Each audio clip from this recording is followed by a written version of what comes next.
bringing news that matters to you. You're watching the Bahamas Tonight Northern Edition. Welcome back.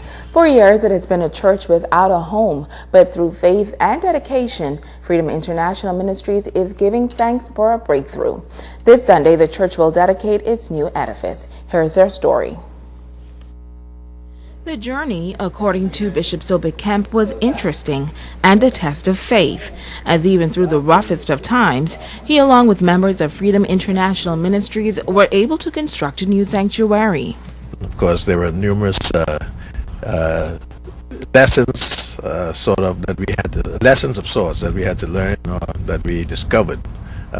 We discovered what it was like if you are a minister without a church. There are certain sentiments, and there's a certain way that people see you when you do not have your own facility. That is something that we knew that we had to overcome, and we knew that it would only be a matter of time. And so, as the Lord enabled us, we kept on investing in what we knew we had to do.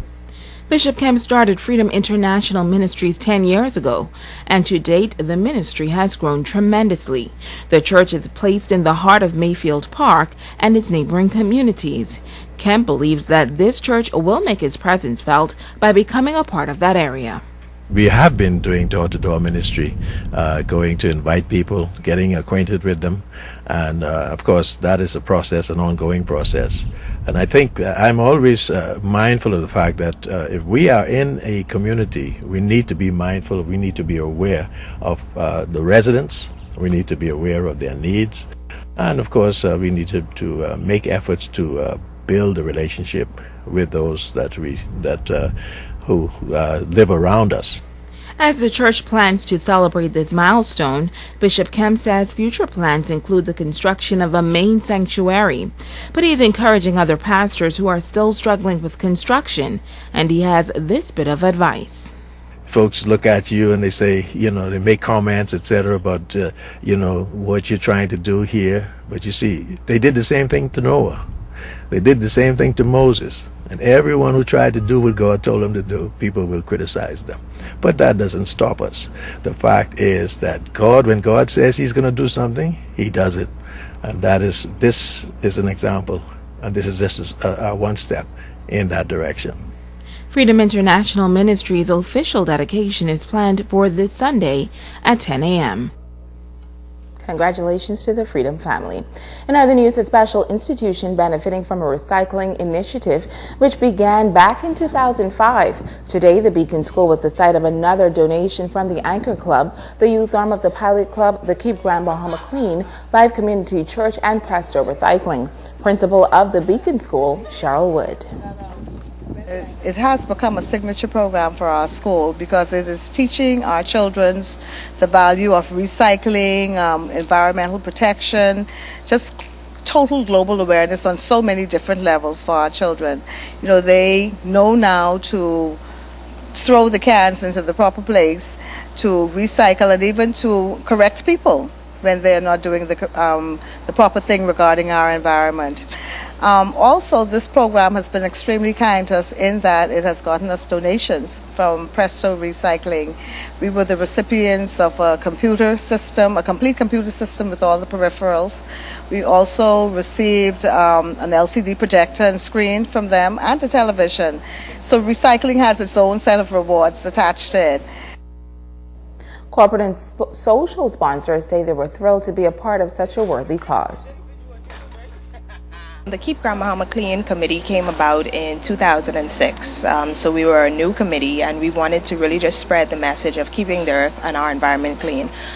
This initiative came about with recycling throughout the island of Grand Bahama. We also work hand in hand with Presto Recycling, who's also a part of the Keep Grand Bahama Clean committee. So we were very pleased to have the Beacon School as a recipient of the proceeds from the recycling program. And we also have a new program that is out that's called the Recycle for Charity. And that program is also assisting different charities throughout Grand Bahama, which include the Children's Home, Salvation Army, and the GB Humane Society. The anchors are very big on being environmentally friendly, and this was a good project for us to take on. We were able to help the school and also help our environment by encouraging others to recycle.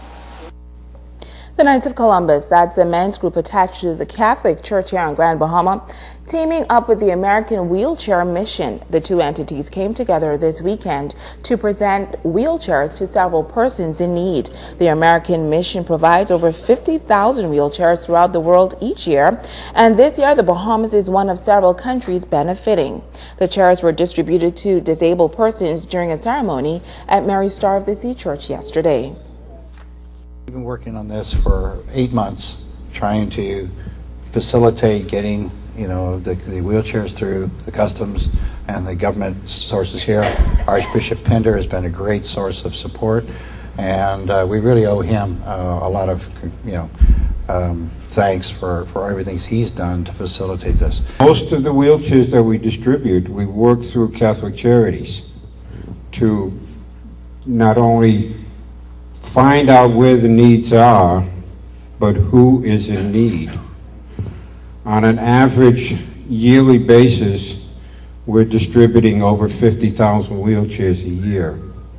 And it's because of the hard work, not only done by the Knights of Columbus, but others throughout the world. Many, many industries are supporting us as well.